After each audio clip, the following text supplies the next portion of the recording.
Monsieur le Président du Conseil français du culte musulman, Monsieur le Vice-président de la Commission médicale d'établissement, Mesdames et Messieurs, nous sommes donc réunis aujourd'hui pour ce colloque sur le thème de la radicalisation islamiste et de la psychiatrie avec un point d'interrogation. Le point d'interrogation est important. En effet, nous devons nous poser cette question: que peut faire la psychiatrie et que peuvent faire spécialement les psychiatres face à un phénomène aussi complexe que celui de la radicalisation islamiste? Nous allons tenter, avec le concours des éminents intervenants, que je remercie d'être là, ces intervenants que nous avons pu réunir aujourd'hui, nous allons tenter d'apporter des éléments de réponse, une réponse qui n'est pas tranchée, sans aucun doute, une réponse qui n'est sans doute pas définitive, réponse nécessaire à cette question qui enflamme bien souvent les débats, et d'ailleurs qui est souvent posée par les articles de presse. C'est vrai que le lien entre radicalisation et terrorisme, entre radicalisation et crime, a été de fait malheureusement constaté, notamment ces dernières années. Et nous constatons que face à des actes criminels odieux, face à l'insoutenable, face au passage à l'acte terroriste d'individus embrigadés qui commettent des choses qui sont indicibles, la psychiatrie est souvent prise en étau et elle est souvent convoquée, elle est souvent sommée d'expliquer ses comportements. Je dirais que ce n'est pas nouveau, hein. Depuis toujours, l'amalgame est fait, y compris d'ailleurs en dehors du contexte terroriste, entre folie et crime, surtout lorsque ce crime ou ces crimes sont particulièrement insoutenables. Il n'y a d'ailleurs qu'à lire les titres de journaux qui, bien souvent, y compris dans le champ des faits divers graves, utilisent le vocabulaire de la psychiatrie pour parler d'actes particulièrement crapuleux. Le crime d'un fou, hein, l'acte d'un psychopathe, ce sont des termes que l'on voit fréquemment dans les journaux.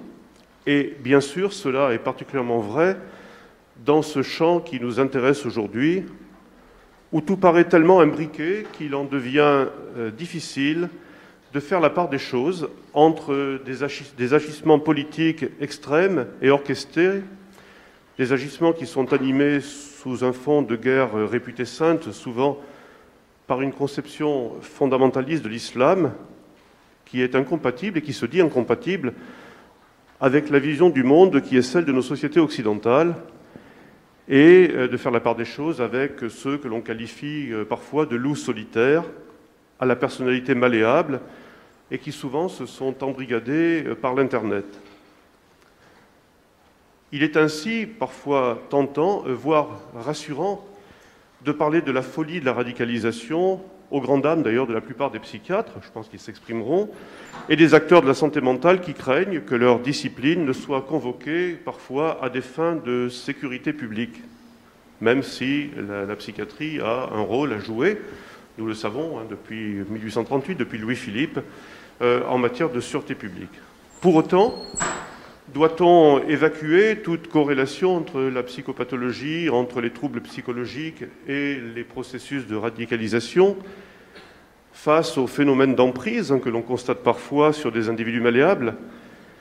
Les équipes soignantes ont-elles leur place dans la prévention de ces comportements? Qu'est-ce que la psychiatrie peut apporter à la prise en charge de personnes radicalisées?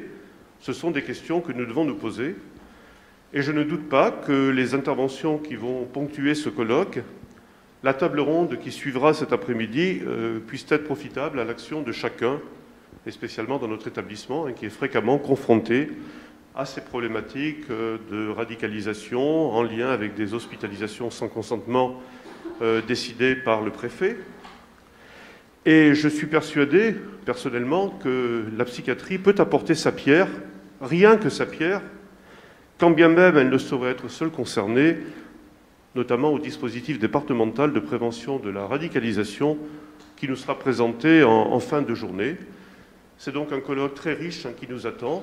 Merci d'être venus nombreux. Je vais donc maintenant passer la parole au vice-président de la CME en vous précisant que Monsieur le Préfet doit venir. Ses occupations le retardent en fait et il nous a demandé, pour ne pas retarder ce colloque, de le commencer. Vers 9h30, il sera présent et nous interromprons, je m'en excuse d'avance, nos débats, notre colloque, pour lui permettre également de prendre la parole. C'est un sujet qui lui tient particulièrement à cœur et nous aurons grand plaisir, l'honneur de le recevoir dans cette salle, je pense, d'ici une demi-heure. Dr Djadji, je vous passe la parole en tant que vice-président de la commission médicale d'établissement. Merci, monsieur le directeur. Bonjour, monsieur le président du conseil départemental, monsieur le directeur, mesdames et messieurs les intervenants, mesdames et messieurs, bonjour. Donc, je vous remercie au nom de la communauté médicale de l'établissement de Montfavet d'être présent aujourd'hui à la journée d'études de radicalisation islamiste et psychiatrique, psychiatrie donc qui nous intéresse dans cet établissement. Je dirais et je pense que ce n'est pas votre premier colloque, je pense pour ceux qui ont assisté à certaines journées de ce type-là, et que vous avez compris que la radicalisation a un sens tout à fait donc large et complexe. Moi, je me limiterai à cette journée, ce thème de cette journée de radicalisation islamiste en psychiatrie, ce qui est un petit peu compliqué pour nous. Mais je vous rappelle, donc comme cette définition est complexe et multiforme, je rappelle le terroriste norvégien d'extrême droite lors de son procès, il avait dit, si je fais un rappel, « Je ne suis pas un cas psychiatrique et je suis pénalement responsable ». Voilà, juste pour vous dire que il y a parfois, on fait un certain amalgame entre radicalisation et folie. Face à la radicalisation extrême avec sa violence dévastatrice, la psychiatrie doit s'en tenir à sa mission thérapeutique dans le respect des principes fondamentaux comme le secret médical, bien entendu, et l'indépendance professionnelle, sans pour autant se tenir en retrait de la société. Donc un arsenal pour nous clinique, thérapeutique, éthique, organisationnel et juridique permet une intervention et un signalement lorsqu'une situation potentiellement dangereuse est repérée. Le risque est donc le plus grand, consisterait à abolir la sécurité et la pertinence d'un contexte soignant au détriment de tous, du fait d'une minorité en tenant l'impression de céder à une panique qui ne pourrait que ravir ceux qui s'opposent aux principes démocratiques. Si l'opinion publique, ce que je viens de dire, à laquelle semble s'identifier le pouvoir politique, considère que les actes terroristes, et notamment suicidaires, ne peuvent être que le stigmate de la folie. Les psychiatres identifient peu de malades mentaux parmi les personnes dites radicalisées. La psychiatrie, notamment la pédopsychiatrie, je parle de la pédopsychiatrie dans le sens de la prévention, tout un travail à faire qui a été fait donc dans ce cadre-là au niveau de nos institutions psychiatriques. Interviendra donc,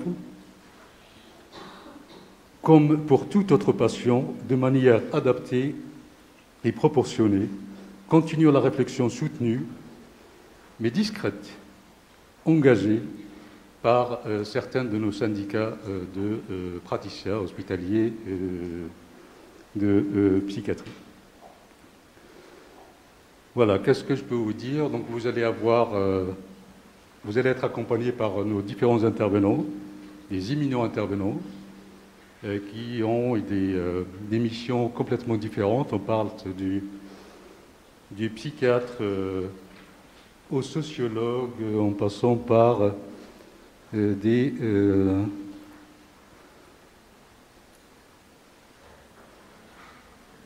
alors, Jean-François Colossimo, je ne sais pas, peut-être qu'il ne s'est pas présenté. Donc, et on aura aussi, bien entendu, les théologiens. Voilà, donc je vous souhaite une très bonne et belle journée, bien chargée, bien entendu, et je pense riche de réflexion et d'échanges. Je vous remercie.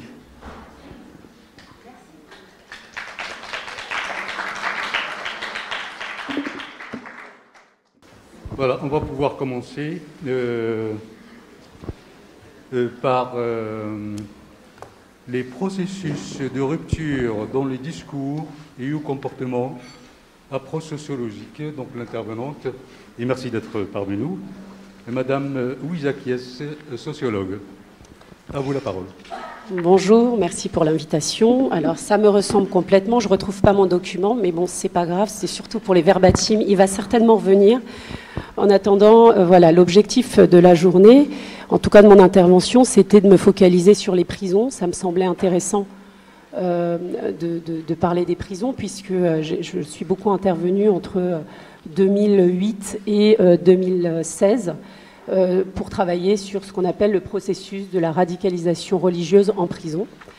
Je vais juste faire un pas de côté avant d'aborder la prison, qui me semble, du fait du public et le fait de travailler dans un hôpital psychiatrique, dans un lieu fermé, etc., de se focaliser sur les prisons. Mais je vais faire juste un pas de côté, ça me semblait important de dire que la radicalisation n'est pas née avec Daesh, n'est pas née en 2015. Je vais d'abord peut-être définir ce que j'entends par radicalisation. Alors, selon moi, il s'agit d'un processus. On ne devient pas radical du jour au lendemain. C'est un processus de rupture dans les discours et ou comportements qui peut quelquefois conduire à la violence. C'est ce qu'on appelle la radicalisation violente. De même, la radicalisation n'est pas née avec l'islamisme. La radicalisation, on peut parler de radicaux quand on considère, et ça je reprends la définition de mon cher professeur Farhad Khosrow-Khavar, c'est le fait de la combinaison entre adhérer à une idéologie, qu'elle soit religieuse ou politico-religieuse ou purement politique.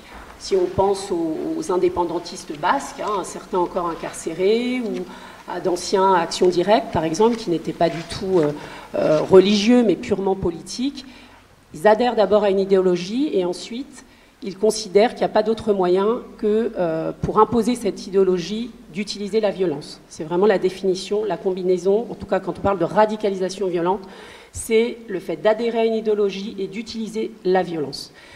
Vous pouvez m'arrêter quand vous voulez, hein, ça ne me dérange pas du tout que ce soit très interactif, comme ça empêche aussi certains de s'endormir. Voilà, donc ça me semblait important de commencer par ça.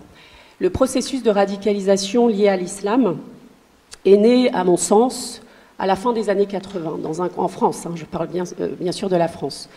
Pourquoi ? Puisque, si vous vous souvenez, au début des années 80, il y a eu la marche pour l'égalité des droits, qui est partie de Lyon. C'était des jeunes issus de l'immigration maghrébine, en particulier algérienne, qui avaient décidé de marcher pour demander à avoir une égalité de droit, d'être citoyen, non pas à part, mais à part entière.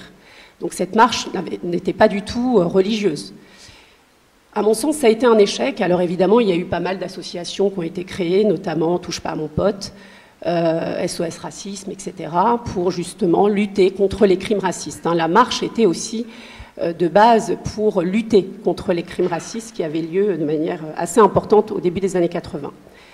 Et puis ce fut un échec puisque le gouvernement de l'époque propose à ces jeunes, donc les leaders sont reçus à l'Élysée à l'époque, et la réponse du gouvernement de l'époque, c'est de dire on va donner une carte de résidence valable 10 ans pour vos parents. Donc c'est pas mal, hein, ça évite évidemment de faire la queue chaque année pour demander la carte de résident, sauf que ce n'était pas le but de la marche. Et c'est à mon sens l'échec et le début dans un contexte aussi international particulier. Il y a l'Afghanistan, il y a aussi ce qui se passe en Algérie, avec notamment le Front islamique du Salut, et toute la décennie de guerre civile en Algérie. À ce moment-là arrivent des prédicateurs, notamment dans les quartiers dits populaires, donc dans les cités, où vivent une majorité de jeunes issus de l'immigration, où vivent beaucoup d'immigrés ou de personnes, on va dire, socialement modestes. Et arrive ce qu'on appelle la mouvance du salafisme, qui est, à mon sens, une forme de radicalisation. Pas forcément violente, je fais vraiment la distinction entre le salafisme, entre les salafs, qui ne sont pas tous violents. Et heureusement, puisqu'ils sont estimés à plus de 50 000 en France. Donc ces 50 000 potentiels terroristes, ce serait quand même extrêmement dangereux. En tout cas, cette mouvance-là, le salafisme, salaf, en fait, c'est suivre les pieux prédécesseurs du prophète. Et donc reproduire les faits et gestes du prophète. Pourquoi cette mouvance radicale a autant évolué et a eu une expansion extraordinaire dès le début des années 90 et encore aujourd'hui? Tout simplement parce qu'à défaut d'obtenir cette citoyenneté à part entière, c'est par le religieux que certains jeunes vont trouver cette égalité. C'est-à-dire qu'on n'est plus musulman parce que né musulman, on n'est pas musulman, traditionnellement musulman, de culture musulmane et de l'islam des parents, mais on devient musulman, et c'est ça qui compte, et non plus la nationalité. Et c'est ce qui fait qu'on va pouvoir s'intégrer dans la société. On accepte les discriminations qu'on subit du fait du faciès, de notre nom. On est musulman, et c'est ce qui nous permet d'accepter les difficultés de la vie. Et donc il y a tout un mouvement qui se fait, notamment auprès d'abord des jeunes issus de l'immigration qui décident de se réislamiser. Alors réislamiser, j'utiliserai ce terme concernant effectivement les jeunes issus de familles musulmanes, on va dire, qui décident de quitter, de passer à une pratique beaucoup plus orthodoxe, où tout le religieux décide en fait, tout leur mode de vie, est décidé par le religieux. Et en essayant de reproduire à chaque fois les faits et gestes du prophète. Et puis, je dirais qu'il y a eu aussi une islamisation. Là, je parle des convertis, c'est-à-dire des personnes qui étaient sans religion ou qui venaient d'une autre, on va dire, religion, qui venaient d'une autre, de famille catholique ou bien athée, et qui décident de se convertir à l'islam, et pas n'importe lequel, notamment cette mouvance dite orthodoxe. Il s'agit généralement de jeunes, et ces jeunes qui ne subissent pas directement les discriminations, mais on va dire par proximité.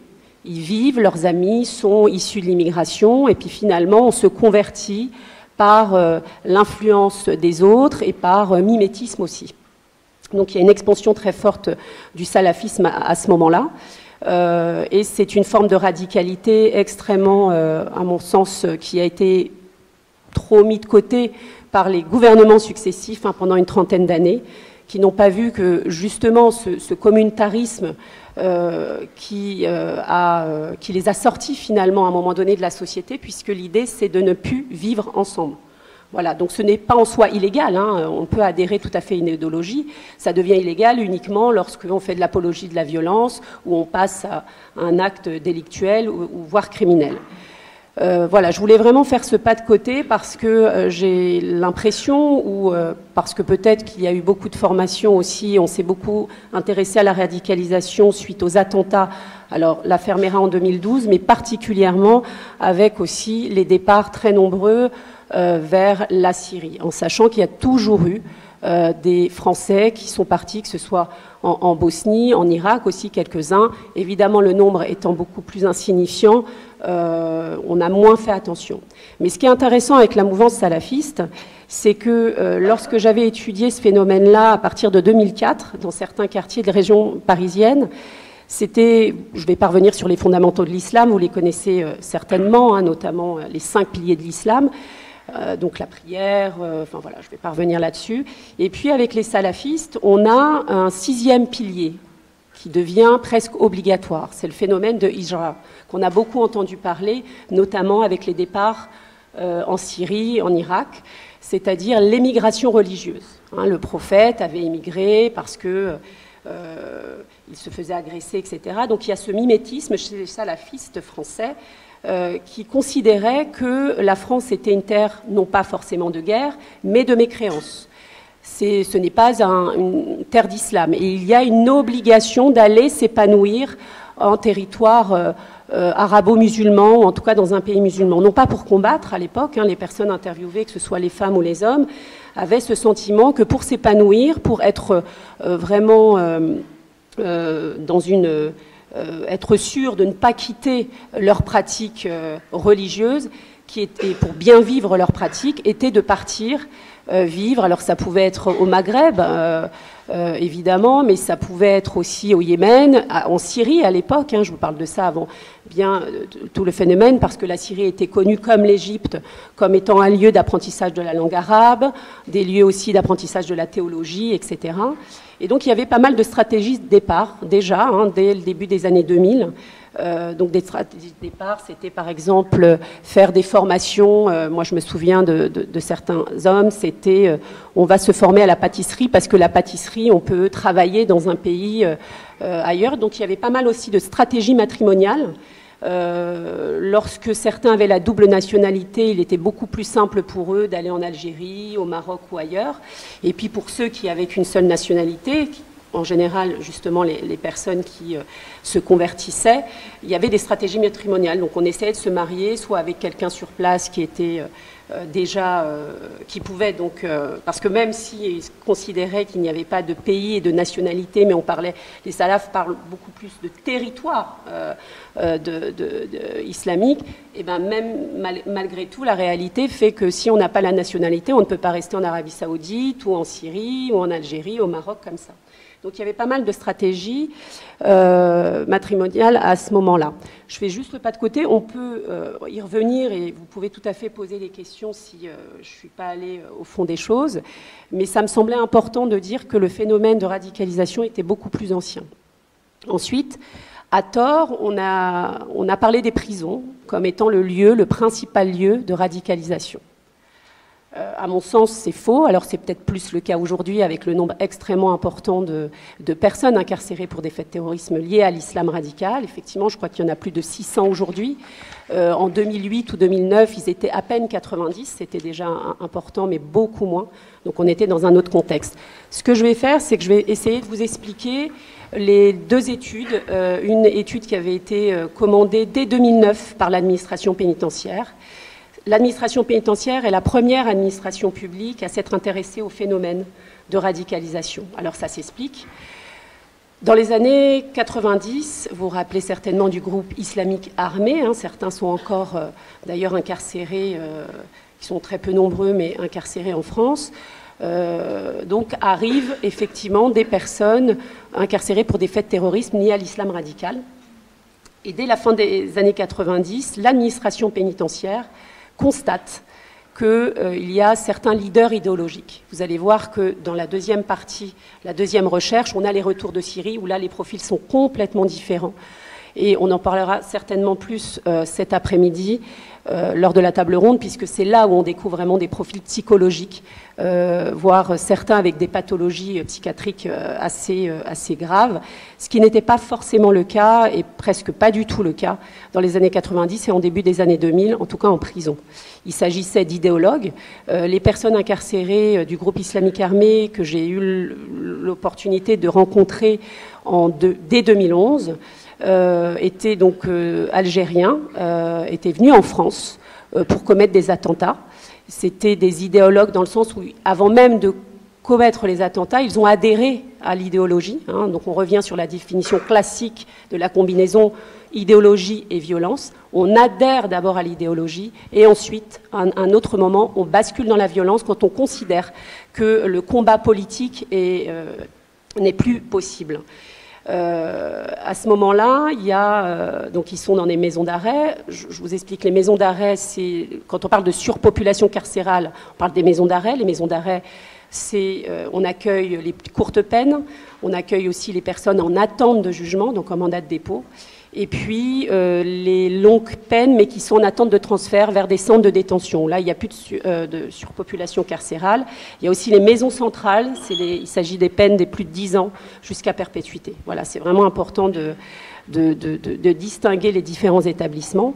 Et puis l'administration pénitentiaire, à l'époque, le renseignement pénitentiaire qui n'existait pas, mais en tout cas les surveillants, les directeurs constataient l'influence de ces islamistes auprès des autres détenus. Et contrairement aux autres radicaux, notamment les Basques, qui étaient aussi très nombreux et qui restaient souvent en groupe, très communautaires aussi, l'islam avait cette capacité, elle l'a toujours, les radicaux islamistes ont cette capacité d'avoir une influence et de convertir à leur cause n'importe qui. Voilà. Les Basques vont convertir à leur cause, en général, juste des Basques. Les non-Basques ne vont pas se convertir à leur cause ou adhérer à leur idéologie indépendantiste, etc. Et c'est ça toute la difficulté à ce moment-là pour l'administration pénitentiaire, c'est de voir que des détenus, de plus en plus, se convertissent à l'islam. Alors, ils ne deviennent pas forcément violents, mais en tout cas, l'islam, et c'est ce qu'on a dit, que l'islam était devenu la première religion en prison. Alors, il n'y a pas de statistiques ethniques en France. En revanche, voilà, c'est des croisements d'informations qui font que, effectivement, l'islam est devenu aujourd'hui la première religion en prison. Et l'administration voulait du coup comprendre pourquoi et avait aussi des craintes pour la suite. Et se crée dès 2006 l'aumônerie musulmane. Donc il y a différentes aumôneries, israélites, chrétiennes pour la plus ancienne, etc., catholiques. Et des intervenants musulmans intervenaient déjà depuis la fin des années 70 et début des années 80 dans les prisons, puisque dans tout lieu fermé, vous devez le savoir, il y a le droit de culte. Donc tout détenu a le droit d'assister et d'afficher son culte. Et l'aumônerie, contrairement à, pour comparer à l'aumônerie catholique, l'aumônerie musulmane n'est pas née par la demande des détenus, mais est née, c'est constitué comme institution par le haut, c'est-à-dire par la direction de l'administration pénitentiaire. Et l'aumônerie musulmane était un moyen, et est toujours malheureusement un moyen de lutte contre la radicalisation. Alors les aumôniers n'aiment pas trop qu'on leur dise ça, ils ont bien raison, puisqu'ils ne sont pas là pour ça, quelle que soit d'ailleurs la religion. Les intervenants religieux en prison sont là juste pour permettre aux détenus de participer au culte et donc de pratiquer leur religion. Sauf que l'aumônerie catholique, par exemple, la première qui intervient en prison, en termes de nombre, aussi les aumôniers sont beaucoup plus nombreux catholiques, c'était autant un moyen de lutter contre le suicide des détenus, autant l'aumônerie musulmane est un moyen de lutte contre la radicalisation. En tout cas, c'est comme ça que l'administration pénitentiaire perçoit ces deux aumôneries. Donc se constitue dès 2006 cette aumônerie, et puis en parallèle, dès 2008, se constituent aussi des officiers de renseignement, donc des surveillants qui sont formés par le renseignement intérieur, donc la DGSI, pour essayer justement de surveiller les détenus, mais pas que les islamistes, évidemment, donc tous les détenus particulièrement surveillés et dits dangereux, mais aussi les trafics qui peuvent avoir, ou bien les tentatives d'évasion, etc. Et dès 2008 se crée ce qu'on appelle les grilles de détection. Donc je laisserai peut-être sur les indicateurs. Alors moi je n'aime pas les grilles, j'ai beaucoup de mal avec les indicateurs, mais en tout cas dès 2008 se crée une grille de détection qui à l'époque mettait en avant tout ce qui était visible. Donc le port de la barbe, la marque sur le front, les prières aussi dites sauvages dans les cours de promenade ou dans les salles polyvalentes, en sachant que les prières, quelle que soit la religion, doivent être à chaque fois mises en place par un intervenant extérieur et un aumônier en l'occurrence. Donc c'était aussi pour lutter contre les imams, détenus imams autoproclamés en détention. Donc il y avait pas mal de grilles qui étaient uniquement utilisées par ces officiers de renseignement. En 2009, lors d'un colloque en Suède, je crois, il y avait le directeur, M. Darcourt, le directeur de l'époque de l'administration pénitentiaire, qui se rend compte qu'en Europe, il y a pas mal d'études autour du phénomène de radicalisation religieuse. Et puis finalement, en France, il n'y a pas vraiment d'études sur le sujet. Donc il propose à l'EHESS, l'École des hautes études en sciences sociales, de mener une étude. Donc c'est Farhad Khosrow-Khavar. J'ai vu qu'il y avait certains de ses livres sur la table. Malheureusement, il en manque un quand même qui me semblait important compte tenu de la thématique du jour, qui est radicalisation. Là, il revient tout sur le travail qu'on a fait en prison et qui date de décembre. Il a été publié en décembre 2014 et c'est le résumé de l'étude menée entre 2011 et 2014 dans les prisons, dans 5 prisons différentes en France. Donc, on commence cette étude seulement en 2011. Il a fallu du temps pour mettre en place les interventions. L'objectif de cette étude était de comprendre le phénomène de radicalisation en prison. Comment se passe cette conversion, cette réislamisation en prison. L'objectif, c'était d'aller dans 5 établissements pénitentiaires différents. Donc, je vous disais, maisons d'arrêt, des centres de détention, maisons centrales dans différentes régions en France, de connaître la perception du phénomène déjà auprès des agents. Donc, on a commencé par s'entretenir avec des agents, donc les surveillants, les conseillers pénitentiaires d'insertion et de probation, mais aussi tous ceux qui ne dépendent pas de l'administration pénitentiaire, comme les professeurs, mais aussi les médecins. Ensuite, nous avons décidé de rencontrer des radicaux. Alors, des radicaux, quand je dis radicaux, c'est qu'ils sont incarcérés pour des faits de terrorisme, liés à l'islam et pas simplement. Nous avons pu rencontrer le seul de l'époque qui restait, donc Action Directe, et puis les Basques, évidemment, et évidemment les islamistes qui étaient présents, puisque l'étude portait vraiment sur le processus de radicalisation religieuse. À l'époque, les agents ne parlent pas de radicalisation. Les agents parlent, c'est filière terreau. Voilà, on parle de terreau, mais on n'utilise pas le terme. Les anglo-saxons utilisaient beaucoup plus ce terme-là, et la radicalisation, c'est s'intéresser non pas à l'acte simplement, mais à l'individu. C'est toute la différence avec l'action terroriste.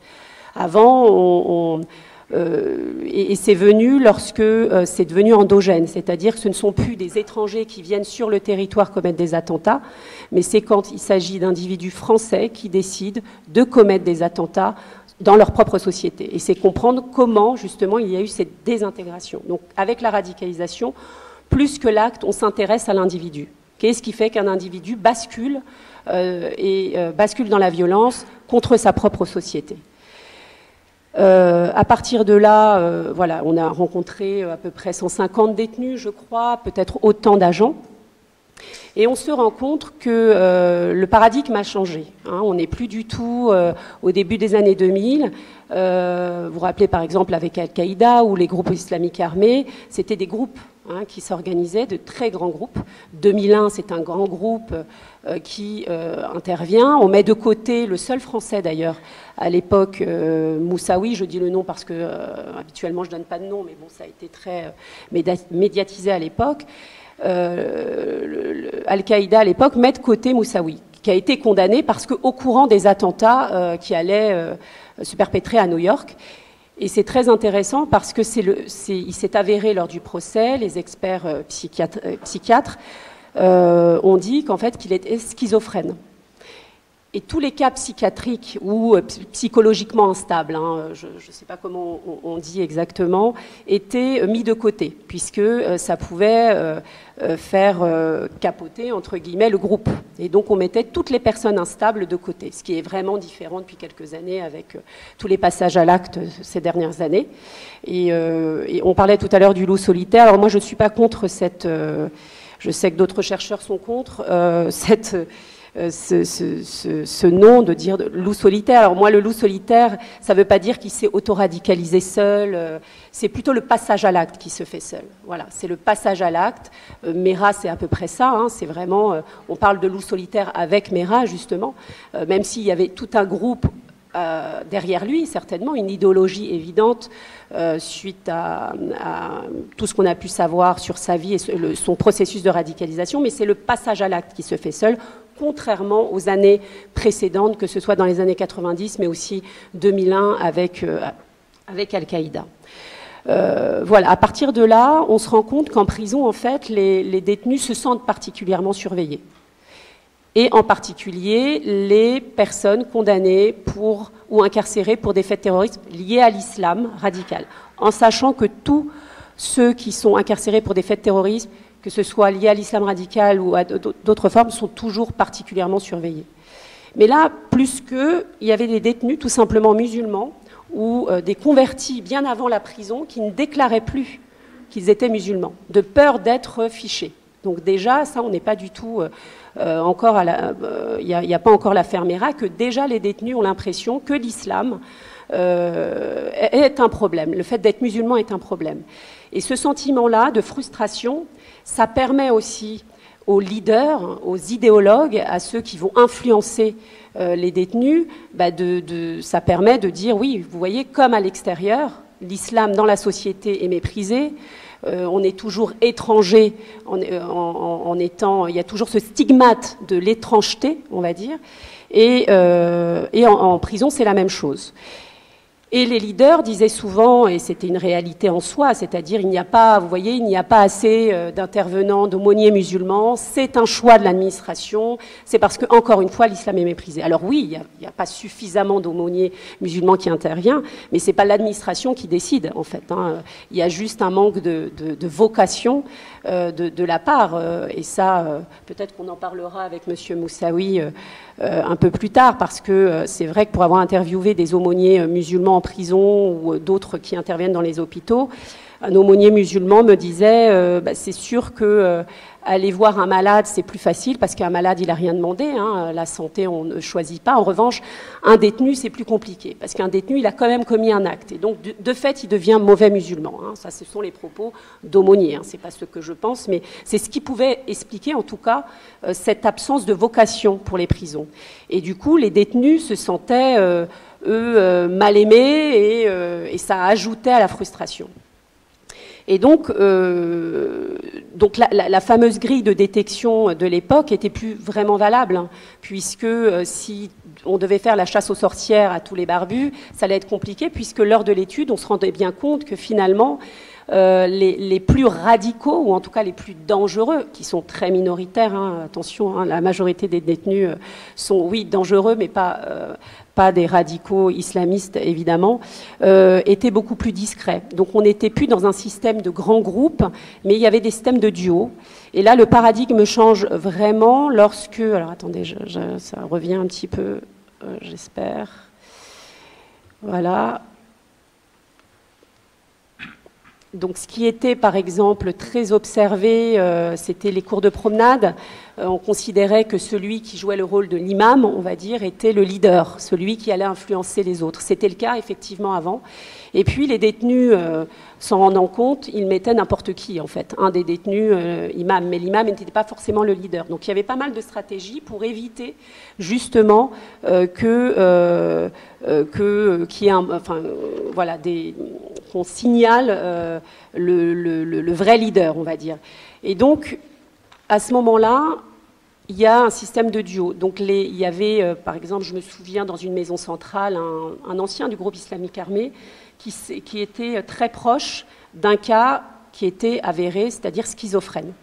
Et ce schizophrène était en admiration totale face à lui. Et c'est à partir de là qu'on a rencontré des cadres médecins, des psychiatres, qui nous ont expliqué que ça faisait une dizaine d'années, donc on est en 2011-2012, une dizaine d'années, qu'il y avait de plus en plus de cas psychiatriques de type schizophrène en prison. Alors leur explication, c'était de dire que parce qu'on ferme les instituts psychiatriques à l'extérieur, c'est-à-dire de jour, Le passage à l'acte était plus important. Le passage à l'acte, rien à voir avec l'islamisme, hein, le passage à l'acte meurtrier, criminel, etc., des schizophrènes. Et du coup, ils se retrouvaient en prison. Et ça a été dit hein, par les médecins psychiatres en prison, et ça devenait des cibles. Et là, on change complètement de paradigme, puisque je vous disais encore dans les années 90 ou début des années 2000, toutes les personnes dites fragiles psychologiquement n'étaient pas intéressantes pour les radicaux, pour tous ceux qui voulaient mettre en place des actions. Et là, au contraire, ça devient intéressant. Et il y a le passage à l'acte seul, à l'intérieur même de la prison, cette possibilité de passer même à l'acte en prison. Et puis il y avait des cibles différentes.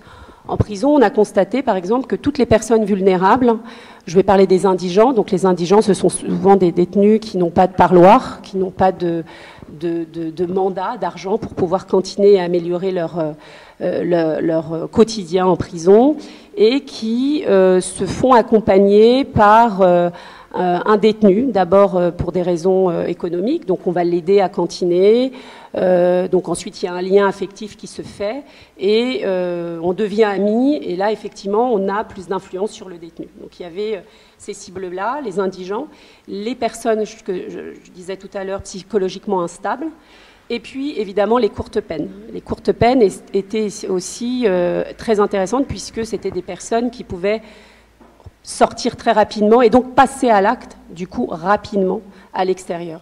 Et les courtes peines, c'est souvent les multirécidivistes, de type Mera, hein, d'ailleurs, hein, qui était lui-même, qui faisait des allers-retours en prison. Donc on a, à tort, à mon sens, dit que tout s'était passé en prison le concernant. Au contraire, on est de tous les profils qu'on a pu voir des personnes vulnérables qui ont été influencées, qui sont passées à l'acte à l'extérieur, ce sont généralement des personnes déjà violentes, qui sont dans un processus de rupture depuis l'adolescence, en fait. Hein. Souvent une famille défaillante ou déjà violente elle-même, le décrochage scolaire, l'entrée dans la délinquance, ça c'est les parcours typiques qu'on a, l'entrée dans la délinquance, et la violence est déjà en eux, on va dire, hein, avec du fait de leur parcours. Donc il est évidemment plus simple, à un moment donné, de passer à l'acte au nom d'une idéologie lorsqu'on est déjà dans un processus violent. Et on met finalement au service du sacré cette violence. Et donc ça a plus de sens, ça leur donne un rôle qu'ils n'avaient pas. Voilà, on est dans des profils aussi psychologiquement instables, et à travers le sacré, on légitime cette violence qui finalement a été utilisée pour d'autres raisons, pour braquer, pour des raisons financières. Là, ça va au-delà de ça. On va, au nom de Dieu, commettre des attentats, etc.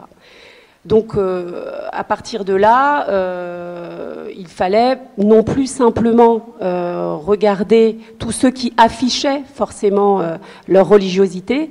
Et là, ça a été contre-productif, puisque il y avait de plus en plus de frustration. Les musulmans, suite à l'affaire Mera, en prison, se sentaient encore plus surveillés. Donc, ça devenait très compliqué pour les officiers de renseignement de savoir qui menait la barque. Les idéologues, on va dire, sont très minoritaires en prison, mais ils arrivaient à influencer des centaines de détenus. Et la question qui a fait débat et qui fait encore débat au sein de cette institution, c'était de se dire, est-ce qu'on met les radicaux ensemble ? Est-ce qu'on les laisse en détention classique? On ne peut pas mettre en isolement un individu tout le temps de son incarcération. C'est un débat depuis le début des années 2000 au sein de l'administration pénitentiaire. Hein. C'est vraiment venu avec le nombre très important, avec les retours de Syrie et de zones de guerre, mais c'est un débat qui est dans l'institution depuis longtemps. Et d'ailleurs, pour des raisons de sécurité, ils déplaçaient certains détenus dits dangereux et idéologues.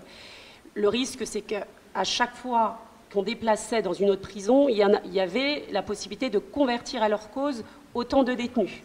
Donc vraiment, c'était un souci pour l'administration, en sachant que l'administration pénitentiaire est, comme dit Farhad Kavar, le parent pauvre de la République. C'est-à-dire que la population, la société ne s'intéresse pas forcément aux détenus comme s'ils allaient rester enfermés toute leur vie. Sauf qu'à un moment donné, ils vont sortir. Donc travailler la question de l'insertion est évidemment très importante.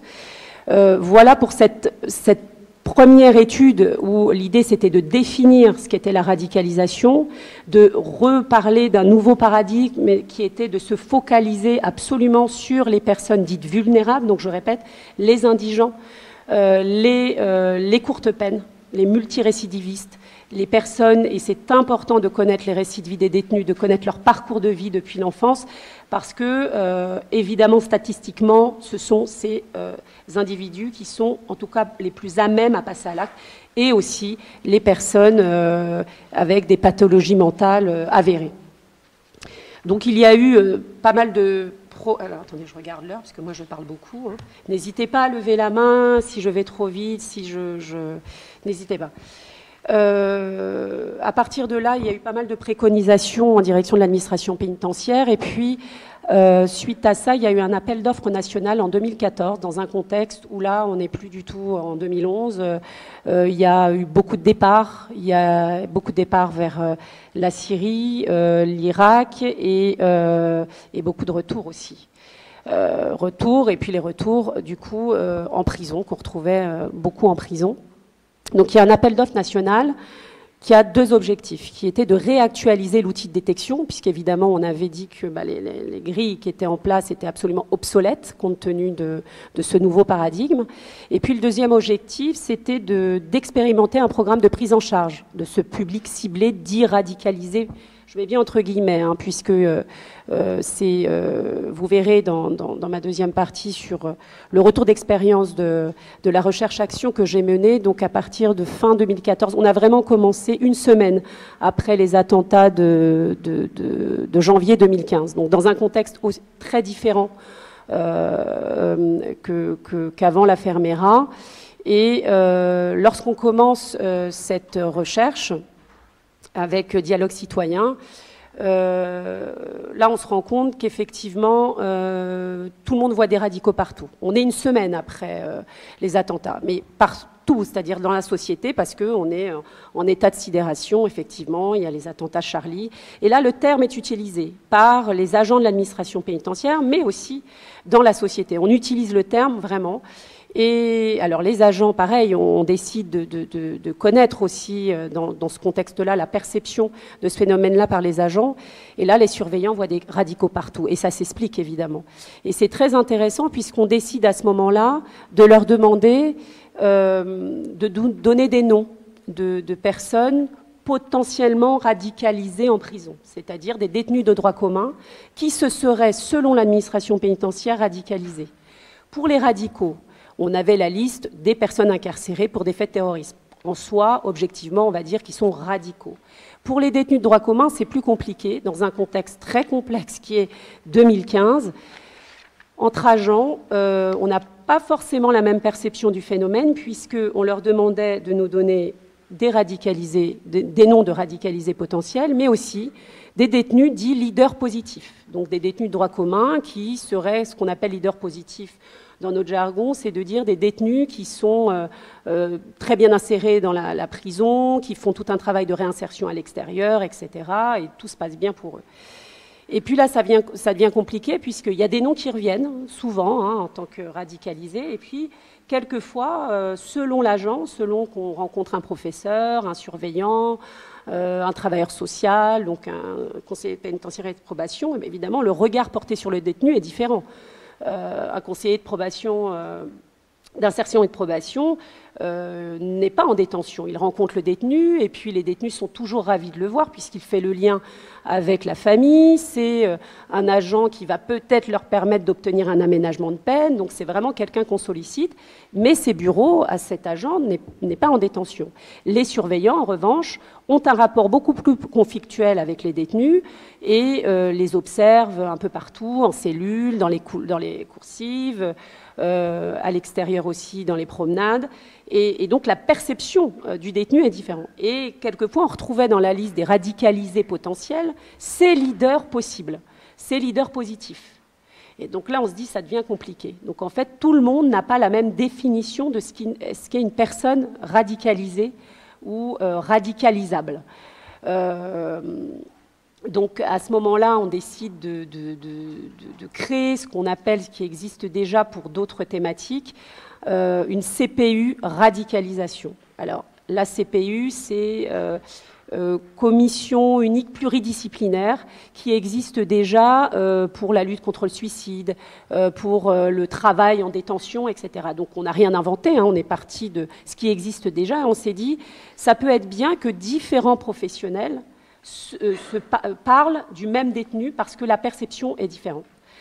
Et à ce moment-là, alors on a pu avoir la détention, donc tous les surveillants, les directeurs, les conseillers d'insertion et de probation qui, à l'époque, ne voulaient pas entendre parler de ça, considérant qu'ils n'étaient pas officiers de renseignement, leur rôle n'était pas de détecter, donc il fallait expliquer que la détection en elle-même n'était évidemment pas suffisante, mais l'idée, c'était aussi d'accompagner. Le fait de détecter, c'est pas juste du renseignement pénitentiaire. Détecter, repérer, c'est aussi un moyen de suivre sur mesure un détenu, d'essayer de trouver un accompagnement adapté à l'individu et ainsi prévenir la récidive. C'est un peu ce jargon-là qu'on a utilisé pour convaincre les conseillers d'insertion et de probation. Ça, on a réussi. Concernant l'éducation nationale, les professeurs, ça a été aussi. On a pu les amener et ils ont accepté de pouvoir discuter dans cette fameuse commission qu'on expérimentait d'ailleurs dans 2 prisons, hein, donc la maison d'arrêt, je précise quand même, maison d'arrêt de Hony dans le 95 et la maison d'arrêt de Fleury-Mérogis dans le 91 ou 94, je ne sais plus, 91, peu importe. Et puis on voulait aussi les médecins. On voulait les médecins et là c'est devenu plus compliqué, évidemment. Mais on a quand même réussi dans une prison. Alors là, les médecins, c'était plus compliqué. Et on entend ça, on sait très bien la question du secret médical. Et on voulait absolument les médecins parce que déjà se confondait la question de... il est radicalisé, mais peut-être que c'était pas ça. On n'avait pas besoin d'être médecin, on faisait les entretiens. Quelquefois, on savait très bien que cet individu-là, il n'est pas vraiment radicalisé, mais il y a quelque chose d'autre qui se passe. Et vraiment, on n'était que sociologue. Hein, donc on s'est dit, il nous les faut parce qu'au moins, non pas pour parler du détenu, mais pour nous expliquer aussi et parler aux agents, aux surveillants et travailler avec eux en bonne... non pas de manière informelle, parce que ça se fait, mais de manière formalisée. Et donc, on a expérimenté cette CPU. Et donc, on a mis autour de la table... alors, dans une autre prison, et je vais la nommer parce que c'est Fleury-Mérogis, ça a été impossible. Le cadre de l'époque, il n'y est plus. Hein, c'est pour ça que je me permets de le dire. Il nous a dit non, c'est un problème purement religieux. Appelez les aumôniers musulmans. Nous, ça ne nous regarde pas. C'est pas du tout une question... médicale ou psychiatrique. Donc effectivement, hein, il y avait des aumôniers autour de la table, hein, les aumôniers musulmans, pas que d'ailleurs, mais comme je vous ai dit qu'il y avait cette idée que l'aumônier musulman était là pour lutter contre la radicalisation, ce qui, à notre sens, n'était pas vrai. La radicalisation n'est pas purement religieuse, même quand l'idéologie est religieuse, on voit bien qu'il y a d'autres choses derrière. C'est beaucoup plus nuancé, beaucoup plus complexe. C'est multifactoriel, en fait, la radicalisation religieuse. Et puis, donc on a pu mettre autour de la table des psychiatres, des psychologues, des médecins, des professeurs. Et nous, on avait une liste d'une 40aine de détenus qu'on voulait rencontrer et potentiellement radicalisés, hein, selon l'administration pénitentiaire. Et là, il y a un croisement d'informations qui se fait sur chaque détenu. Alors, c'est long, hein, on a passé 3 heures, voilà. Et là, les agents, les professionnels se rendent compte qu'évidemment, ils n'ont pas du tout la même perception. Je me souviens d'un professeur qui disait, lui est extraordinaire, c'est vraiment un leader positif, etc. Quand l'officier de renseignement essaie d'expliquer que c'est beaucoup plus complexe parce que lui avait repéré d'autres choses. Et ce croisement d'informations était à la fois beaucoup plus serein pour les agents parce que ça devenait compliqué pour un agent dans ce contexte-là de devoir signaler, parce que même les travailleurs sociaux avaient comme mission, suite aux attentats de 2015, de signaler, de détecter. Et Et chaque agent devait signer la grille, cette fameuse grille de détection qui avait été réactualisée en urgence suite aux attentats. Et là, c'était beaucoup plus collectif. Donc, il y avait consensus, en tout cas, a priori, un consensus sur chaque individu. Et que c'était pluridisciplinaire et ce n'était pas la responsabilité que d'un seul agent. Et le regard, effectivement, des médecins était alors, ils n'ont jamais rien dit sur les détenus. Pourquoi? Parce que le cadre m'expliquait qu'un asthmatique, c'est pas grave si dans son dossier pénal il est asthmatique. En revanche, maître schizophrène, c'est autre chose, ou bipolaire. Ça, et au nom du secret médical, pour eux, ce ne sont pas des détenus, ce sont des patients. Donc, et ils ont tout à fait raison en soi. Donc on a essayé de faire ça. Donc aujourd'hui, ces CPU existent. Alors je ne sais pas s'ils passent 4 heures à chaque fois sur chaque détenu, mais en tout cas, parce qu'il y a beaucoup plus aussi de personnes incarcérées pour ces faits-là. Je crois qu'ils sont 600 et puis à peu près 1300 radicalisés potentiels. Donc ça fait quand même une grande partie, mais en sachant qu'il y a 70 000 détenus, donc c'est quand même rassurant. Voilà, donc cette CPU a été mise en place. Et puis ensuite, on a expérimenté un programme de prise en charge où on a voulu créer un groupe plutôt hétérogène. Alors, je ne vais pas vraiment détailler parce que j'ai vu qu'ils ont mis une bibliographie et j'ai écrit dessus sur le retour d'expérience. C'est le dernier article, je crois qu'il date de 2016 ou 2018, je ne sais plus, mais il est dans les papiers. Je vous conseille de le lire parce que là, vous aurez tout le détail de la recherche-action. Il y a aussi un article sur l'aumônerie musulmane et son rôle justement autour de la radicalisation. Enfin voilà, je ne vais pas aller dans les détails parce que j'aimerais aussi que vous puissiez me poser des questions parce que je pense que c'est plus simple comme cela et de pouvoir ensuite plus détailler selon vos questions. C'est juste un petit point de vue. C'est vrai qu'on a on a en prison toutes les figures de l'exclusion. On a les voyous, puisqu'on appelle en prison voyou celui qui est là pour des causes pénales. On a des malades psy. Et vous avez évoqué le fait qu'il y a de plus en plus de malades psy en prison. Et ça, c'est vrai, on le constate, hein, faute de possibilité de les prendre en charge ailleurs. Mais il y a d'autres figures de l'exclusion, c'est les SDF, c'est les migrants, etc. Et finalement, quand je disais indigents, je pensais à eux. Hein. D'accord. Pas tout expliqué, mais voilà, toutes ces figures de l'exclusion qui ont intériorisé le fait qu'ils sont exclus par la société, qui sont des gens finalement de peu, hein, des gens que l'on rejette. Et le fait de se retrouver, de se revendiquer comme islamiste ou comme, entre guillemets, salafiste, etc., ça permet d'inverser le paradigme. On n'est plus exclu, on va exclure les autres. Et donc, on devient sacré. On devient l'ennemi sacré. Et je vois ça chez des patients psychiatriques, ici, à l'hôpital. Oui, je suis médecin, je suis psychiatre. On voit ça chez des patients psychiatriques à l'hôpital qui ne sont pas du tout pratiquants, musulmans, etc. Et quand ils se retrouvent en situation vraiment d'infériorité, parce qu'on les a surpris à faire une grosse connerie, parce qu'ils ont bu d'alcool, parce qu'ils ont été violents, parce que si, etc. La principale chose qu'il dit, mais moi, je suis musulman. Ils ne disent pas, moi, je suis islamiste, etc. Moi, je suis musulman. Et tout de suite, ça les repose, non pas en coupable, en voyou, en exclu, ça les repose en opposant à notre société, et c'est eux qui nous excluent, et c'est plus nous qui les excluons. Donc je pense que le fonctionnement islamiste ou radicalisation, c'est un formidable processus de narcissisation, c'est-à-dire que les gens existent à travers ça. Et c'est ça qui est le plus dangereux.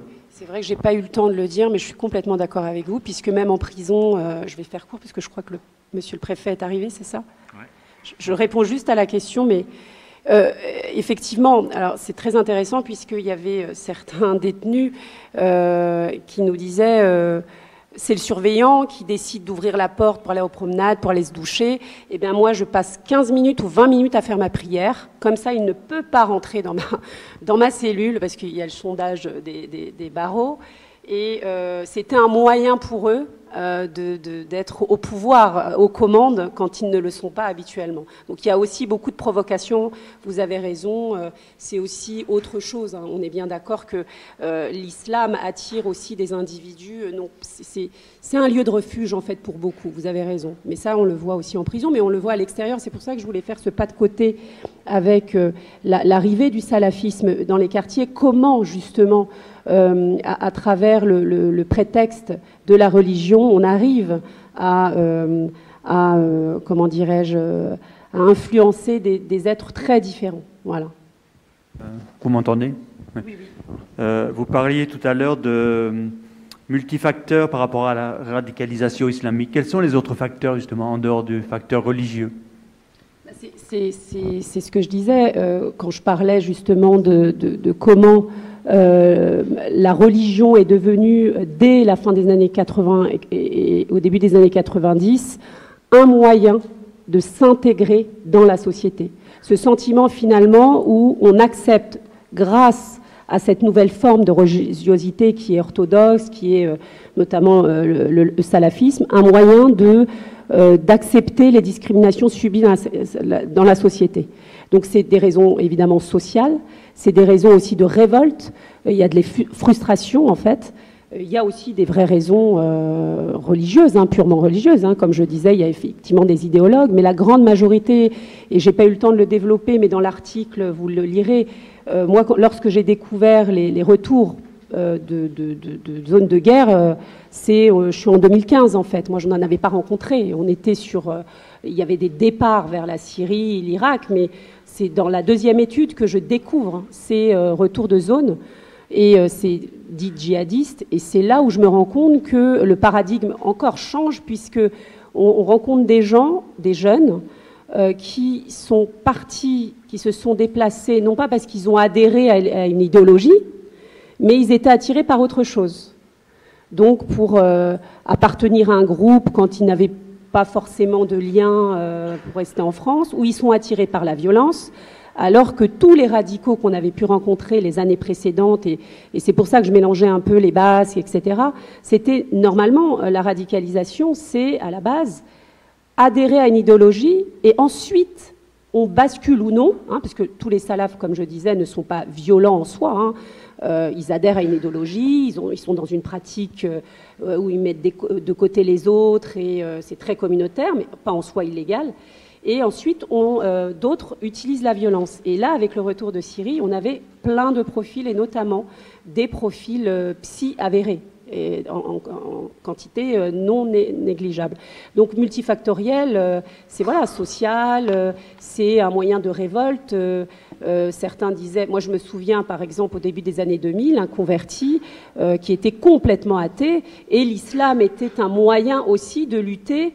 Enfin, il est devenu musulman, il l'est toujours d'ailleurs aujourd'hui, parce que l'islam est devenu aussi la religion qu'on opprime. Et donc, on soutient les musulmans en devenant nous-mêmes musulmans. Donc, voilà pourquoi je dis que c'est multifactoriel. Merci.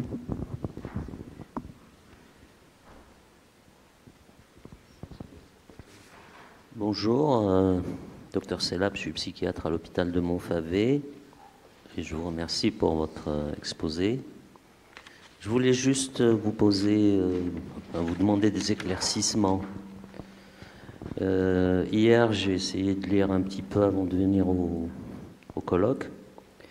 Et je me suis rendu compte que le terme islamiste était un terme un peu fourre-tout, assez flou dans ses définitions, et qu'il y avait quand même pas mal de divergences dans ceux qui utilisent, enfin les scientifiques, les chercheurs, les sociologues, tout ça. Est-ce que vous pourriez nous donner un peu plus de précision sur ce terme-là? Parce que autant vous avez bien défini la radicalisation comme un processus, etc., d'un point de vue sociologique, mais islamiste, ça reste assez flou quand même. Et puis le point d'interrogation qui a été mis, ce point d'interrogation qui pourrait être l'objet de commentaires. M. Stabler, on en a parlé un petit mot au début dans son allocution. Voilà. vous remercie. J'ai pas entendu la fin, pardon. Donc vous voulez que je vous donne... Pardon? J'ai pas entendu la fin. Vous m'avez parlé d'islamiste, que je donne une définition, c'est ça? Et ensuite, j'ai pas entendu ce que vous avez dit. Ah, J'ai pas compris ce que vous avez dit, pardon. pour le point d'interrogation, quand ce colloque a commencé à être préparé, mon ami Didier Bourgeois m'a dit il y a un colloque radicalisation islamiste et psychiatrie, et je lui ai dit ce serait peut-être bien de mettre un point d'interrogation. Oui, et je crois que ça pourrait être l'occasion d'en parler. Ça pourrait être l'occasion d'en parler lors de la table ronde qui aura cet après-midi. Mais je vais vous répondre sur le terme. Alors, islamiste, vous avez raison, c'est fourre-tout, mais il y a eu tout un processus et un changement depuis les années 80. On n'utilisait pas forcément ce terme. Il y avait intégriste pendant la période fin des années 80-90 avec ce qui se passait en Algérie, donc on parlait d'intégristes. Ensuite, avec la montée du salafisme, on parlait des salafistes. Ensuite, islamistes. Ensuite, on est revenu sur les salafistes avec ce conflit. Est-ce que tous les salafistes sont des radicaux violents, etc. Donc, en fait, il y a un changement. Après, sur ce qu'est un islamiste, c'est politico-religieux. C'est-à-dire que la religion n'est plus simplement une question de foi et de pratique personnelle, mais on l'impose à la société. Et donc, c'est une idéologie qui devient politique. L'islamisme, c'est ça, en tout cas à mon sens. Bonjour à toutes et tous. D'abord, je remercie le directeur du CHS de Montfavet de nous accueillir aujourd'hui, l'ensemble des équipes du centre hospitalier, et de saluer votre participation à toutes et à tous, mesdames et messieurs, à saluer l'importance de la numérique, de l'assistance. J'avoue humblement que je suis très impressionné par le nombre et l'attention et la qualité des intervenants. Donc je salue également les intervenants et la richesse des intervenants d'aujourd'hui, en vous priant à toutes et tous d'accepter mes excuses de ne pas pouvoir rester plus longtemps. J'ai une pensée particulière pour Mohamed Moussaoui, parce que nous nous connaissons de très longue date.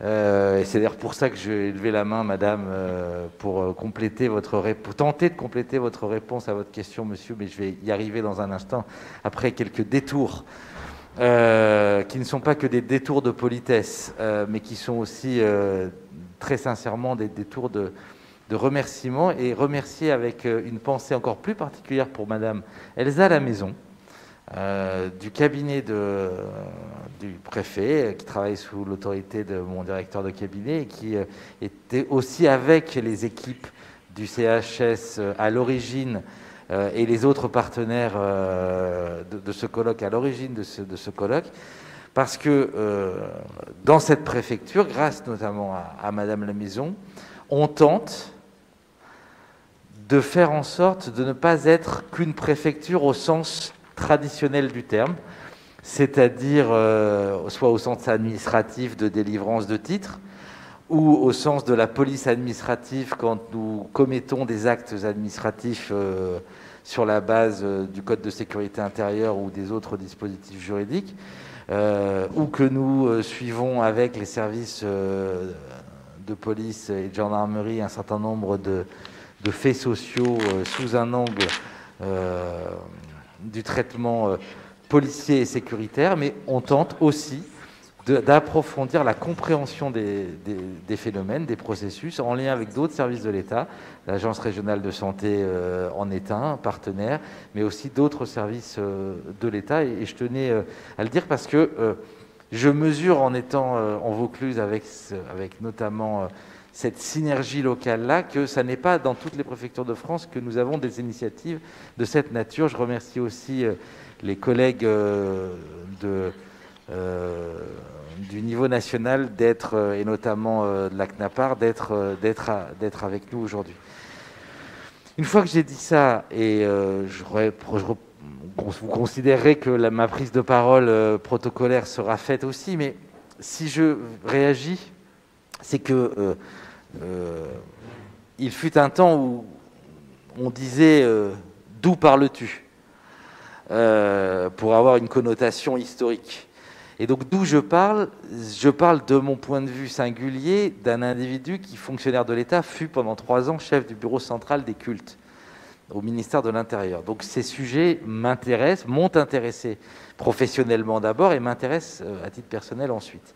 Et donc, votre question est très passionnante, monsieur. Votre double question.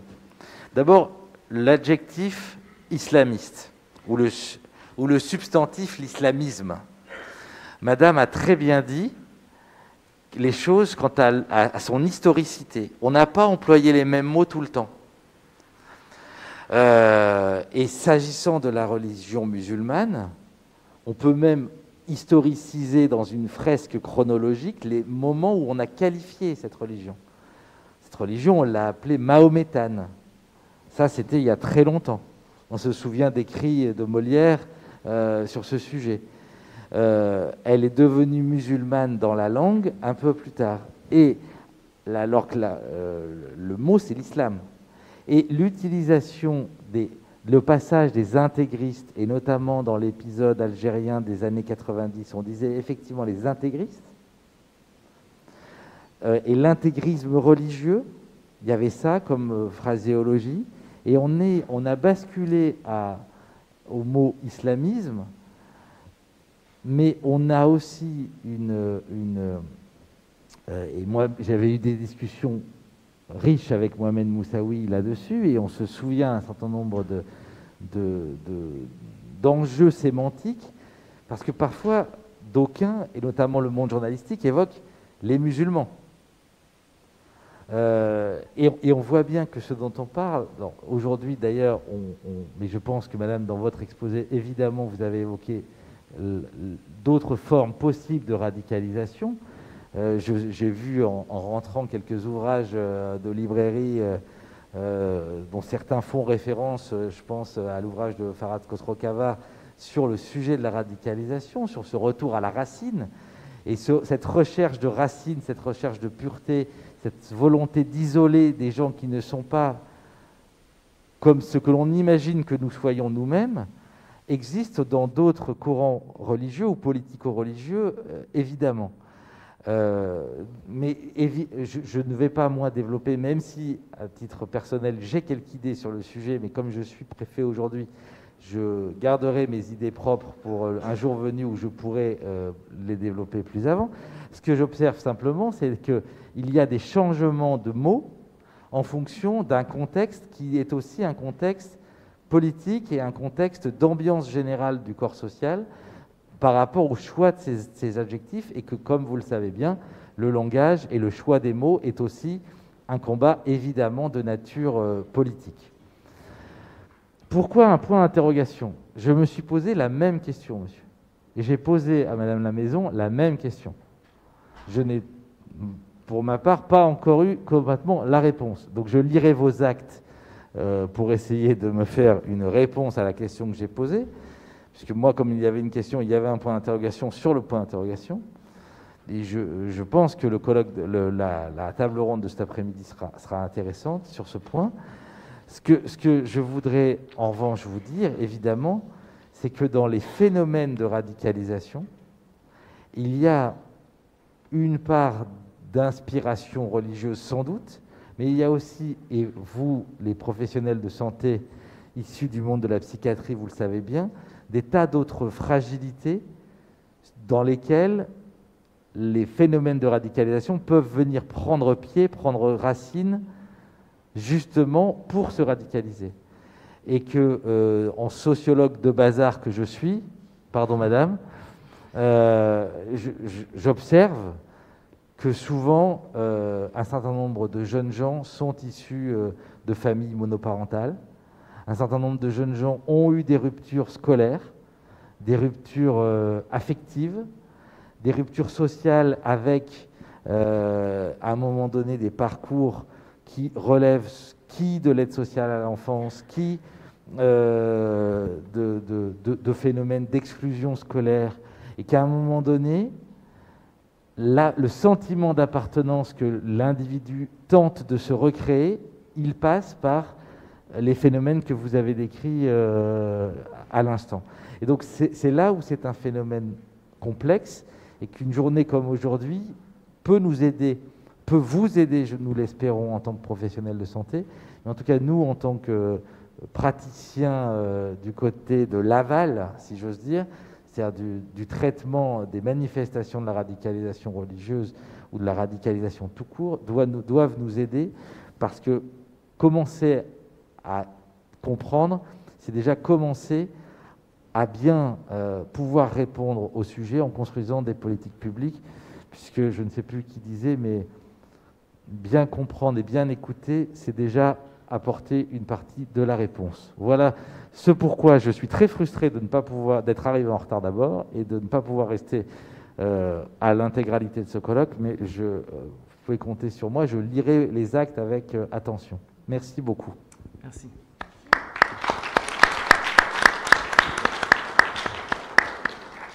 Juste pour reprendre, parce que vous avez parlé, monsieur le préfet, de l'islamisme et de l'intégrisme avec l'Algérie, mais l'islamisme, en réalité, c'est un courant de pensée suite à l'échec du panarabisme dès les années 70, et on pense d'abord, évidemment, à l'Iran. Donc voilà, je voulais juste... Mais merci, c'était très intéressant de vous écouter. Ah, très bien. Il me semble que le point d'interrogation, il se porte sur le rapport entre les deux. Et que c'est la moindre des choses qui se pose, oui, même si on n'est pas psychiatre. Parce que la question de mettre en rapport... D'ailleurs, il y a trois... Enfin, si on veut détailler, il y a trois interrogations. Qu'est-ce que c'est que radicalisation? Même d'un point de vue juridique, c'est énorme. Qu'est-ce que c'est que islamisme? On vient de le voir. Et la perspective historique est très, très éclairante. On a changé de paradigme par rapport à l'époque de l'Algérie.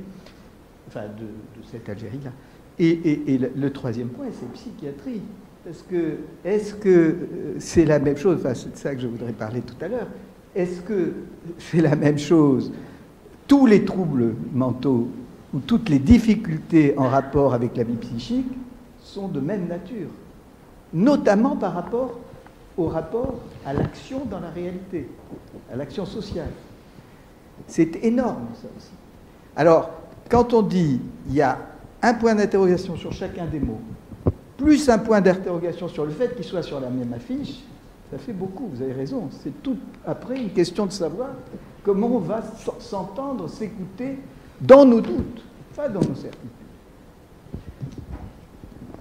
La question tourne autour du mot islamiste. Le mot islamiste, pour moi, en tant que musulman, arabe, algérien, et je me rappelle très bien, je suis plus traumatisé maintenant, hein, je suis pratiquement guéri de cette décennie noire qu'on a vécue en Algérie. Il est vrai que mon collègue, et c'est vrai que ça le tient, je pense, à cœur, parce qu'on a vécu donc ces histoires aussi de définition et de repères aussi dans le sens de ces connotations islamistes, intégristes, etc. En Algérie, les années 90, c'est peut-être, je dirais même bien avant, parce qu'on a vécu une petite période qui n'était pas trop médiatisée sur le plan international, mais on n'a jamais parlé du mot islamiste. Le mot islamiste, c'est culturellement islamiste, et pour nous, c'est comme ici l'intégriste catholique, etc., qui est trop pratiquant, qui est trop, comment dire, plus ou moins un peu radical et figé sur sa pratique. Nous, le mot islamiste, c'est le mot qu'on donne à un musulman pratiquant, plus ou moins radicalisé. Mais on n'a jamais, mais jamais en Algérie, vous savez maintenant qu'on a un certain recul et certaine expertise aussi dans ce domaine de, comment dire, de radicalisation et de ces soucis qui se posent maintenant au niveau international. Là, vous le découvrez ici en Europe. Nous, on a toujours utilisé le mot intégriste. On n'a jamais dit intégriste islamiste. Voilà. L'islamiste, pour nous, c'est une sorte de musulman qui est très intègre dans sa religion. Voilà.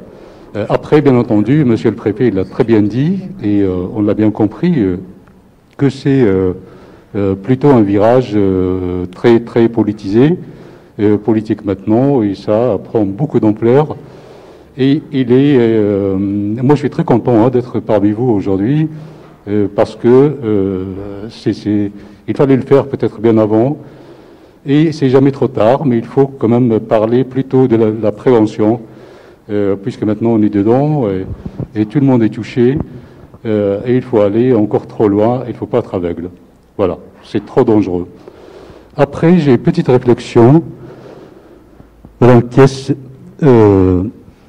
si vous le permettez, tout à l'heure, vous avez parlé de, quand vous avez fait votre travail auprès des psychiatres, des institutions, et surtout de la psychiatrie, comment dire, carcérale, vous avez rencontré des psychiatres qui vous ont dit qu'on a de plus en plus de ce genre d'intégristes radicalisés, qu'il y a beaucoup de malades mentaux qui sont en prison faute de place dans, c'est ce que vous avez dit, faute de place dans comment dire, les hôpitaux psychiatriques.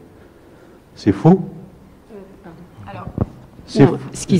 Maintenant, ça fait 15 ans qu'effectivement... Non, mais c'est les psychiatres qui vous disent. Oui, les psychiatres, mais pas forcément des radicalisés. Ils expliquaient qu'il y avait de plus en plus de malades mentaux en prison. Voilà. Pas forcément radicalisés, mais qui sont des cibles, justement, radicalisables. Très bien. Ils ne rencontrent pas forcément des radicalisés. Voilà, j'ai une réflexion dans ce sens-là, et je vous remercie de la soulever, bien entendu, dans votre intervention.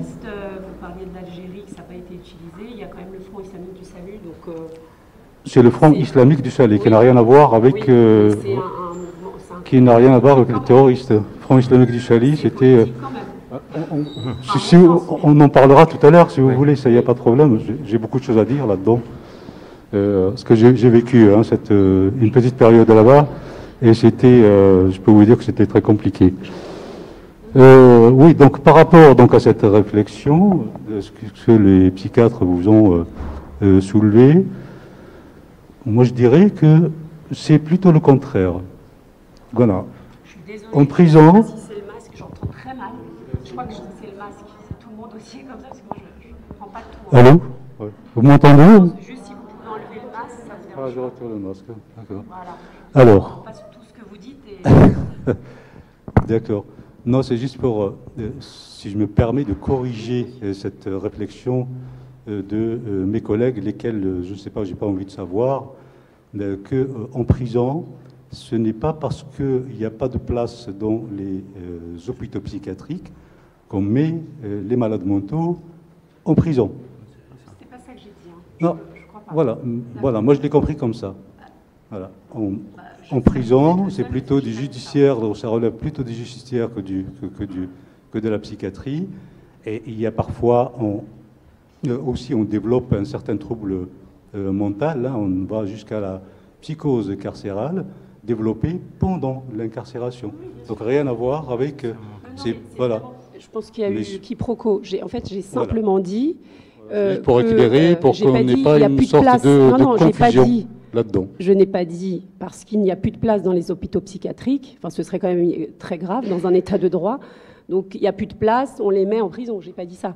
J'ai dit que les psychiatres qui interviennent en milieu carcéral ont expliqué que depuis une dizaine d'années, voire un peu plus, il y avait de plus en plus de passages à l'acte, pas de radicaux, passage à l'acte criminel, meurtre, etc., de malades schizophrènes, par exemple, à l'extérieur, par le manque de suivi en hôpital de jour, c'est comme ça qu'on dit, ou les instituts de suivi, où il y a un soin, voilà, c'est ça que je disais.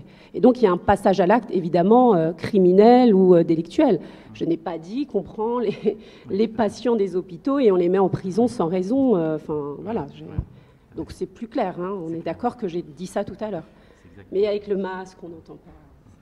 Bon, d'accord. Bon. Bon. Oui, si vous me permettez juste... Pardon. Allez-y. Oui, après la salutation de M. le Préfet, même si je pense que le sujet ne portera pas essentiellement sur les terminologies, sur les concepts islamistes, islamisme, mais je voudrais juste rajouter un petit mot sur cet aspect-là. Il est vrai que le terme islamisme, si vous lisez les éditions de Larousse d'avant 1970, islamisme c'était égal islam. Comme judaïsme était égal, judaïsme il reste égal à la religion juive et que le christianisme reste égal à la religion chrétienne. C'est vrai que donc islamisme égal à islam avant 70, puis devenu le nom d'autre chose. Et je pense que cette évolution, le terme islamiste l'a également reçu, c'est la même chose. Islamiste avant, c'est celui qui était relié à la religion musulmane, ou celui qui était relié à la religion. Et là où je partage peut-être pas la question sur l'Algérie ou sur le monde musulman de manière générale, est-ce que le terme islamiste est utilisé? Oui, récemment, en fait, de nos jours, on utilise le terme islamiyin pour dire islamisme. En fait, les islamistes ou ceux qui sont qui pratiquent l'islamisme. En d'autres termes, c'est les musulmans qui vont instrumentaliser la religion musulmane à des fins politiques. Donc c'est ce concept-là qui est aujourd'hui réservé à islamisme ou islamiste. Donc c'est des gens qui vont instrumentaliser, utiliser la religion musulmane, mais à des fins politiques, pour prendre le pouvoir et pour éventuellement, même s'ils mettent dans leur programme un certain nombre de choses qui sont issues de la religion musulmane, mais à la base, l'essentiel, c'est de prendre d'abord le pouvoir en utilisant donc la fibre musulmane dans les citoyens. Et c'est vrai que ça, c'est l'historique. On mesure moins l'impact de cette confusion dans les termes. Donc il y a une évolution, certes, elle s'installe, on va dire, elle prend une certaine notoriété au niveau des médias, au niveau de l'écrit, mais personnellement, je pense qu'il continue cette confusion, l'utilisation des termes, et surtout ce déséquilibre entre islamisme, judaïsme et christianisme crée un problème, et il a un impact. Qu'on ne le veuille pas, il a un impact sur la psychologie des personnes, sur la perception des musulmans par le reste de la société. Il a cet impact. Et je me rappelle, pour titre anecdotique, j'ai eu plusieurs discussions avec des présidents de la République que j'ai rencontrés sur ce langage utilisé. Et je me rappelle que le président Hollande avait évité d'utiliser le terme État islamique, à juste raison. Il disait que c'est ni un État ni islamique. Il utilisait Daesh. Et puis on a eu plusieurs caricatures autour de son expression. Et certains l'accusaient de ne pas dire les choses et la réalité des choses, etc. Donc il y a eu cette pression tellement importante, les attentats de Bataclan l'ont poussé à utiliser le terme terrorisme islamiste. C'est à ce moment-là qu'il va l'utiliser.